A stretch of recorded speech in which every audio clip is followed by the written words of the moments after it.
आपका कोई योगदान नहीं था। 1913 से लेकर 1918 तक आप लोगों के नेता अंग्रेजों से माफी मांगते रहे, अंग्रेजों से माफी मांगते रहे। इसलिए हम लोगों को आपसे कोई सर्टिफिकेट लेने की आवश्यकता नहीं है। हमसे अलग है। आप सोचते हैं कि आज़ादी हमको ऐसे ही मिल गई। आप सोचते हैं आज़ादी में महात्मा गांधी जी का कोई योगदान नहीं रहा, कोई बलिदान नहीं रहा। आप सोचते हैं कि गोडसे की वजह से देश को आज़ादी मिली। आप सोचते हैं कि सावरकर जी की वजह से देश को आज़ादी मिली। आप लोगों को जब हमने लड़ाई लड़ी आज़ादी की और हमको आज़ादी मिली, उस जन आंदोलन में आपका कोई योगदान नहीं था। हमने वो लड़ाई कांग्रेस पार्टी ने लड़ी और कांग्रेस पार्टी की वजह से वो लड़ाई मिली और इसकी वजह से हमको आज़ादी मिली। आज के ही दिन जो आपकी आंगनबाड़ी की महिलाएं बाहर सैकड़ों की तादाद में खड़ी हुई हैं, कभी आपके करनामूल के लोग खड़े हो रहे हैं। ओपीएस की गाड़ी राजस्थान से चल चुकी है। हम पहले ही कह चुके हैं कि कांग्रेस पार्टी की सरकार बनते ही हिमाचल प्रदेश में ओपीएस लागू होगा। आपने करना है तो कर दो, वरना हम आने वाले समय में कांग्रेस पार्टी की सरकार इसको हिमाचल प्रदेश के अंदर इंप्लीमेंट करेगी।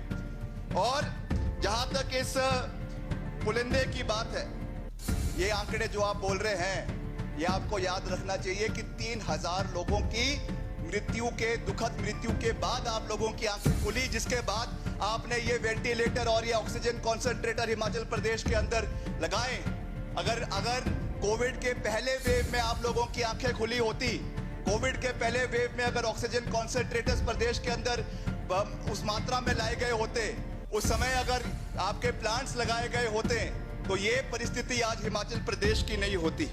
कितने दिनों से वहां पे आपके डॉक्टर आपके आईजीएमसी पे हड़ताल पर बैठे हुए हैं। 11 बजे ओपीडी शुरू होती है और जब तक वो अपने इलाज करवाकर आपके जो दूर दूर से, कोई डोडरा क्वार से आ रहा है, कोई काशापाट से आ रहा है, कोई शिमला के अलग अलग इलाकों से वहां पे अपना इलाज करवाने के लिए आ रहे हैं, जब तक वो आपके लैब्स में, सरकारी लैब में 12 बजे तक जाते हैं, तब तक लैब जो है वो बंद हो जाती है। इस तरीके से इस बारी ये फैक्टर्स यहाँ पे लाए गए, हिमाचल प्रदेश को तोड़ने की कोशिश की गई, हिमाचल प्रदेश में क्षेत्रवाद फैलाने की कोशिश की गई।